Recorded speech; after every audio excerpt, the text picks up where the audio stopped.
اس لیے پرامن سیاسی مزاحمت انشاءاللہ یہ 7 اگست کو اس کا ایک بہت اہم دن ہے، اور میں پوری پاکستانی قوم سے کہتا ہوں کہ اگر ہم اب نہیں نکلیں گے اپنے حق کے لیے ظلم کے خلاف، تو پھر ہم اسی طرح سے جب بھی جائیں گے کریانہ کے سٹور پہ تو ہر سال ہمارا جو ہے وہ بل بڑھتا چلا جائے گا۔ بنیادی ضرورت کی چیزیں بھی لینا لوگوں کے لیے دشوار ہو گیا ہے۔ اس لیے نکلیں اپنے حق کے لیے، نکلیں گے تو انشاءاللہ مسئلہ حل ہوگا۔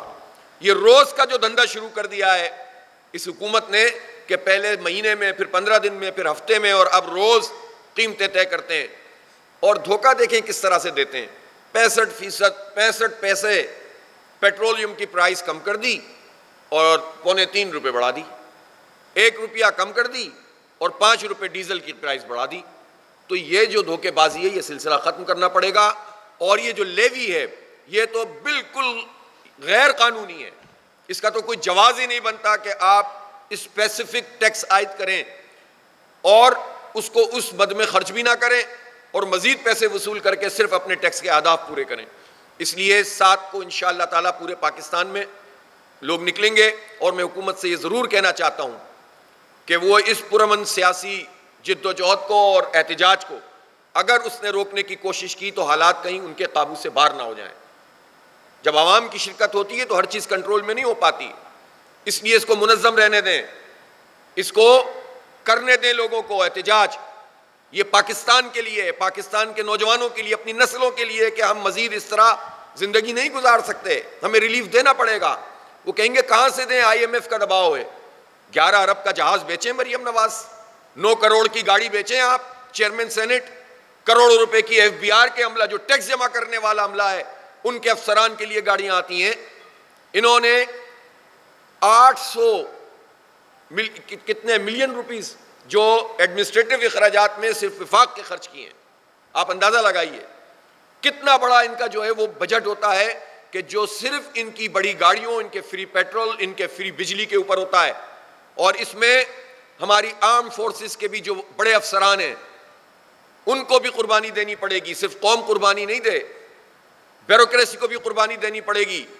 یہ پارلیمنٹ کے لوگ تو مل کر اپنے لیے بڑے بہترین قسم کے بجٹ پاس کرا لیتے ہیں، اپنی مراد میں اضافہ کر لیتے ہیں، 300 400% تنخواہوں میں اضافہ کرتے ہیں، اس میں ان کا مکمل اتحاد ہوتا ہے۔ اور اسی طرح ہم نے دیکھا کہ پنجاب کیا اور سندھ کیا اور بلوچستان کیا اور KP کیا، اس معاملے میں سبھی ایک دوسرے سے سبقت لے جاتے ہیں، لیکن عوام کو ریلیف دینے کے لیے ان کے پاس کچھ نہیں ہوتا۔ اس لیے عوام کے ریلیف کے لیے ہم ایشوز کی سیاست کرتے ہیں، جینوئن ایشوز کی، عوام کے مسئلوں کی بات کرتے ہیں۔ ہم زندہ باد مرد آباد گولی اور گالی کی سیاست نہیں کرتے، اور ہم یہ سمجھتے ہیں کہ پاکستان کے نوجوانوں کو ایک طرف انہیں پڑھانے کے لیے، ان کو آگے بڑھانے کے لیے کردار ادا کرنا ہے، اور دوسری طرف ان کے حق کے لیے آواز اٹھانی ہے۔ اب آپ مجھے بتائیں کہ یہ جو اتنے بڑے ٹیکسز وصول کرتے ہیں اور جو ہمارا بجٹ بنتا ہے، اس میں تعلیم کے لیے کیا ہے؟ جو بجٹ تعلیم کا ہوتا ہے اس میں جو نان ڈیولپمنٹ اخراجات ہوتے ہیں وہ تو کنزیوم ہو جاتے ہیں، جو تعلیم کے لیے اخراجات ہوتے ہیں وہ کنزیوم ہی نہیں کرتے ہیں چاروں صوبائی حکومتیں۔ اور حال یہ ہے کہ اس وقت تعلیم مہنگی سے مہنگی ہوتی چلی جا رہی ہے، پھر سرکاری اداروں کو یہ بیچتے چلے جا رہے ہیں، اس پر کوئی پوچھنے والا نہیں ہے، اور اس میں تمغے سجاتے ہیں کہ ہم نے 11,000 اسکول بیچ دیے مریم نواز نے پنجاب کے، اور اسی طرح سندھ نے سینکڑوں اسکول بیچ دیے، اور اب یہ ہمارے کالجز کو بھی بیچ رہے ہیں، ہماری یونیورسٹیوں کو بیچنا چاہتے ہیں، گرانٹ نہیں دیتے، پیسے نہیں دیتے، سرکاری اداروں کو تباہ و برباد کر دیا۔ یہ کیسی گورننس ہے؟ گورننس کا مطلب یہ ہوتا ہے جو سرکار کی ذمہ داری ہے آئین کے مطابق اس کو بہترین طریقے سے پورا کریں۔ ملک میں طبقاتی نظام تعلیم ہے، غریب کی تعلیم الگ ہے، مڈل کلاس کی الگ ہے، امیر کی الگ ہے۔ تو ایسے ماحول میں گھر بیٹھے رہیں، کڑتے رہیں، جلتے رہیں، میمز بناتے رہیں سوشل میڈیا پہ، مسئلہ حل نہیں ہوگا۔ آغاز کریں اس بڑی جد و جہد کا انشاءاللہ، اور ہم 7 تاریخ کو پھر یہ فیصلہ کریں گے کہ اس احتجاج کو کس طرح سے پرولونگ کرنا ہے۔ اب یہ آغاز ہے، اختتام نہیں ہے۔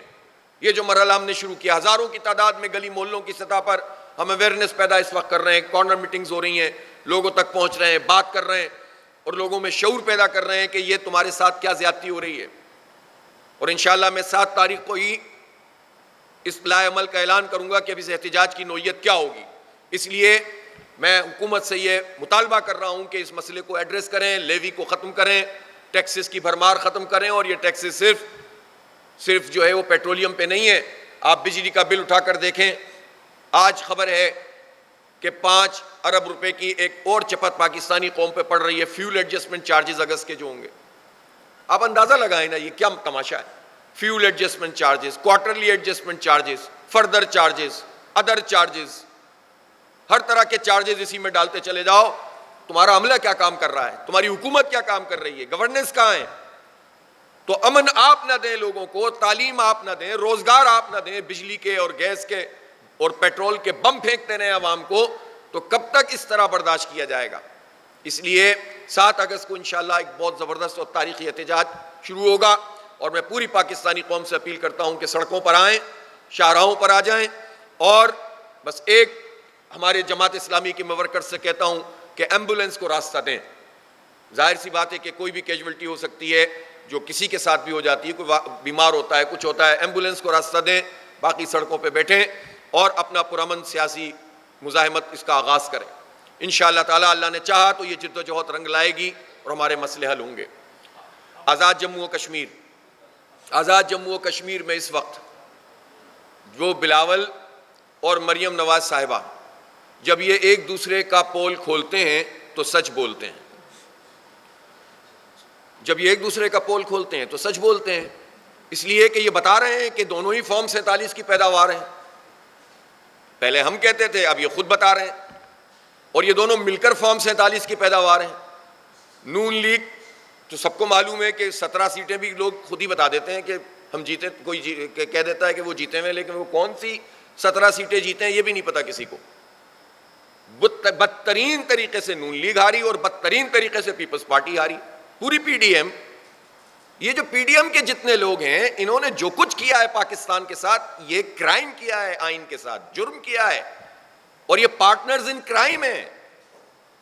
یہ مل کر یہ سارے کام کیے انہوں نے، اور یہ اس وقت جو ہے وہ ایک نورا کشتی کے عمل سے لوگوں کو گزار رہے ہیں، اور کہتے ہیں کہ جناب وہ فارم 47 پہ، وہ کہتا ہے کہ وہ غلط ہے.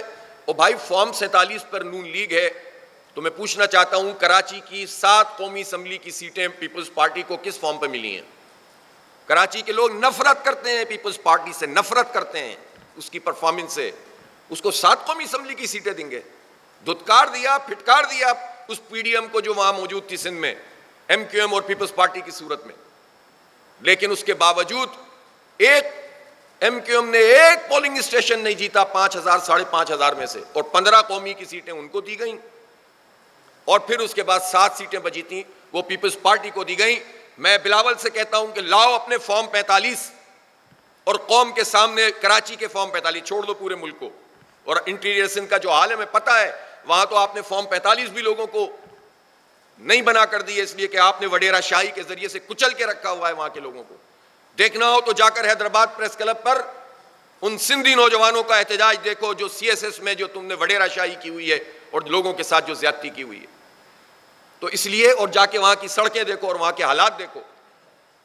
تو وہ بلاول صاحب کراچی کی 7 سیٹوں کے فارم 45 دکھا دیں تو ہم ان کے کلیم مان لیں گے کہ وہ کتنے بڑے سچے ہیں. اور پھر یہ جو سارے فارم 47 والے پی ڈی ایم کے تھے، ان کے ووٹ سے محترم آصف علی زرداری صاحب تو صدر مملکت ہیں، تو وہ پھر کون سا فارم ہوا؟ اور چیئرمین سینٹ ہیں گیلانی صاحب 9 کروڑ کی گاڑی والے، تو وہ پھر کون سا فارم ہوا؟ اور یہ جو گلگت بلتستان میں جو کچھ ملا ہے وہ کون سا فارم ہے؟ تو یہ جو قوم کے ساتھ ڈرامہ کرتے ہیں یہ لوگ، نورا کشتی لڑتے ہیں، ایک دن ایک بیان دیتے ہیں، دوسرے دن دوسرے بیان دیتے ہیں، یہ سب ملے ہوئے ہیں. اور انہی کی حکومت لوگوں کو پسند آتی ہے، جو لوگ مسلط کرتے ہیں ہم پر. یہ ان کے لیے سوالیہ نشان ہے کہ پہلے تو ہم کہتے تھے، عوام کہتے تھے، اب تو خود یہ پی ڈی ایم کہہ رہی ہے ایک دوسرے کے خلاف الزام لگا کے کہ 8 فروری کو 2024 کو جو کچھ ہوا وہ فارم 47 کے فراڈ کے سوا کچھ نہیں تھا. اور اس سے پہلے ٹریلر دکھایا تھا انہوں نے کراچی میں، اور میں نے اس وقت کہا تھا یہ ٹریلر ہے اور پوری فلم چلے گی 2024 میں، جب انہوں نے میئرشپ پہ قبضہ کیا تھا. اور وہاں بھی مریم بی بی، آپ کے 14 لوگوں نے اس وقت بھی وہاں کے جعلی میئر کی حمایت کی ہوئی ہے کراچی میں.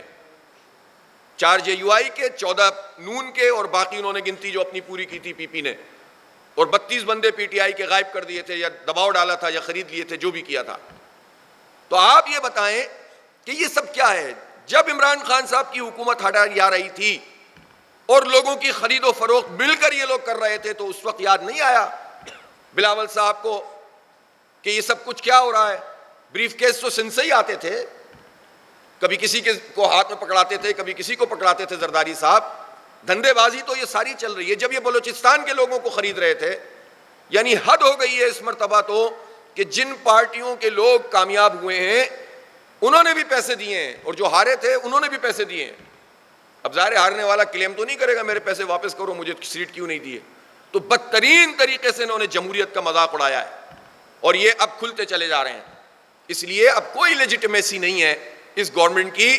لہٰذا میں تو یہ کہتا ہوں کہ یہ جتنے ہمارے پبلک ایشوز ہیں اس پر لوگ نکلنا شروع ہوں جینوئن طریقے سے اور آواز اٹھائیں تو یہ لوگ پیچھے کی طرف ہٹیں گے، ورنہ یہ اسی طرح سے ہم پر مسلط ہوتے رہیں گے.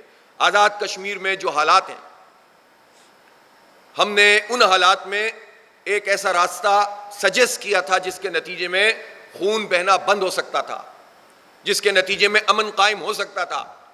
آزاد جموں و کشمیر یہ بیس کیمپ ہے تحریک آزادی کشمیر کا. آپ نے وہاں نفرتوں کو پروان چڑھا دیا ہے، آپ نے وہاں کے نوجوانوں کو متنفر کرنے کا کام شروع کر دیا ہے. جوائنٹ ایکشن کمیٹی سے اگر کسی کو اعتراض ہے اور جوائنٹ ایکشن کمیٹی کو اگر کچھ لوگوں سے اختلاف ہے تو وہ تو ایک الگ بات ہے، عوام کا کیا قصور ہے. لیکن طاقت کے ذریعے سے، گولی کے ذریعے سے اور لوگوں کو کچل کر احتجاج کے حق سے محروم کر کے تو آپ رول نہیں کر سکتے. وقتی طور پر اگر آپ خون بہا کر قابو بھی کر لیں گے تو یہ نسلوں میں چیزیں منتقل ہوتی ہیں، ہم افورڈ نہیں کر سکتے. یہ اس کا دکھ نہیں ہو سکتا جس کو اپنی ڈیوٹی پوری کر کے چلے جانا ہے ملک سے باہر. یہ ہمارا دکھ ہے، ہم اس ملک میں رہتے ہیں. یہ ہماری پریشانی ہے کہ ہمارے 25 کروڑ لوگوں کا ملک ہے، قربانیاں دے کر بنا ہے. یہ ان کی پریشانی نہیں ہوتی ہے جن کے للے تللے ختم نہیں ہوتے اور ان کی عیاشیاں بھی ختم نہیں ہوتی اور وہ فیصلے کرتے ہیں بڑے بڑے. یہ ہمارا مسئلہ ہے کہ کشمیر، مقبوضہ کشمیر میں جو لاکھوں لوگوں نے قربانیاں دی ہیں، آزاد کشمیر کی صورتحال سے اگر وہ نیریٹو ہمارا کمزور ہو رہا ہے تو کیوں نہیں ہمارے مقتدر لوگ، کیوں ہمارے طاقتور لوگ، ادارے، حکومت، ریاست کیوں نہیں سمجھتی اور ہوش کے ناخن نہیں لیتی؟ ہم نے کہا تھا مذاکرات کو موقع دیں، ہم ثالثی کے لیے تیار ہیں اور اس میں ہم نے پوائنٹ اسکورنگ بھی نہیں کی تھی. میں تو ساری سیاسی جماعتوں کے پاس گیا تھا اور میں نے کہا ہم سب مل کر بھی کام کرنے کے لیے تیار ہیں، کوئی اس میں کریڈٹ لینے والی بات نہیں ہے.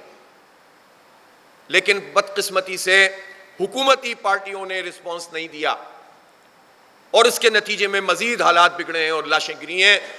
دیکھیں، لاش اگر عام پاکستانی کی گر رہی ہے تو وہ بھی ہماری لاشیں ہیں، اور اگر فورسز کے لوگ شہید ہو رہے ہیں تو وہ بھی ہماری لاشیں ہیں، کوئی اور تو لوگ نہیں ہیں. تو ان حالات کو خراب ہونے سے بچانا کس کی ذمہ داری ہے؟ تو فیلڈ مارشل صاحب کو بھی اس میں اور وزیر اعظم کو بھی اور پوری سیاسی قیادت کو اس مسئلے کو ایڈریس کرنا پڑے گا. طاقت کے ذریعے سے کچل کر آپ مسئلے حل نہیں کر سکتے. ہم ایک مرتبہ پھر یہ پیشکش کرتے ہیں کہ امن کے لیے جو کچھ بھی درکار ہے، ہم نے تو اپنا جرگہ بھی بنایا، ہم نے تو اس کے لیے میٹنگز بھی کی. یہ واحد جماعت اسلامی ہے جس نے اس میں صرف تقریر نہیں کی، صرف نمائشی قدم نہیں اٹھایا، بلکہ ہم نے باقاعدہ سنجیدہ کام کیا. لیکن ہمیں گورنمنٹ کی طرف سے رسپانس نہیں ملا. جب گورنمنٹ کی طرف سے رسپانس نہیں ملا تو ہم کیا کریں؟ پھر ہمیں پتہ چلا کہ مذاکرات شروع ہو گئے اور بہت ہائی لیول کے اوپر کچھ لوگوں کی ڈیوٹی لگی ہے. ہمیں قدر اطمینان ہوا کہ اب مسئلہ کسی منطقی انجام تک پہنچ جائے گا انشاءاللہ. لیکن پھر اس کے بعد حالات بگڑنا شروع ہو گئے. میں ایک مرتبہ پھر یہ مطالبہ دہراتا ہوں کہ سیاسی عمل کے ذریعے سے، مذاکرات کے ذریعے سے مسئلے کو ایڈریس کریں، اور یہ مسئلہ ایڈریس ہو سکتا ہے. ایسا نہیں ہے کہ عوام بھی دیکھ رہے ہیں، جو لوگ جوائنٹ ایکشن کمیٹی کی حمایت کر رہے ہیں، اگر ان کی طرف سے کچھ ایسی چیزیں ہوں گی کہ جو امن کے بجائے بدامنی پھیلانے والی، لوگ اس سے متنفر ہو جائیں گے نا. تو آپ کیوں اس طرح سے صورتحال پیدا کرتے ہیں کہ جس میں کوئی راستہ نکلنے کا امکان ہی نہیں ہوتا؟ مذاکرات کو اور امن کو موقع دیا جائے اور اس مسئلے کو ایڈریس کیا جائے. یہ ہمارا خون ہے جو بہہ رہا ہے اور یہ پورے کشمیر کوس کو نقصان پہنچانے والا عمل ہے. ہمارا دشمن جشن مناتا ہے جب اس طرح کے واقعات انٹرنیشنل میڈیا میں سامنے آتے ہیں.